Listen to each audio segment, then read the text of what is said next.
As a young girl, Sarah had always been fascinated by the paranormal. She loved watching horror movies and reading ghost stories, always imagining what it would be like to have a real encounter with the supernatural.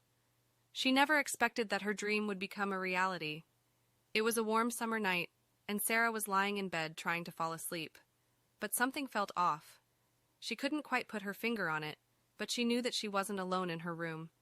She heard a faint whisper, like someone was trying to speak to her from beyond. At first, Sarah thought she was imagining things. But then the whispers became louder and more distinct. She couldn't make out what they were saying, but she knew that they were coming from the other side of the room. Terrified, Sarah sat up in bed and turned on the lamp. She looked around the room, but there was no one there.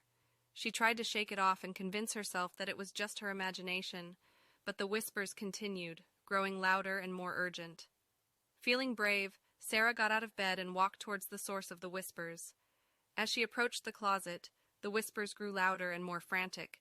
She slowly opened the door and gasped in horror at what she saw. Standing in the closet was a ghostly figure shrouded in a white mist. It was reaching out towards her, as if trying to touch her. Sarah screamed and backed away, tripping over a pile of clothes and falling to the ground. As she lay there, trembling with fear, the whispers grew louder and more intense. Suddenly, the ghostly figure vanished, leaving Sarah alone in her room, shaken and terrified. From that day on, Sarah knew that the paranormal was real.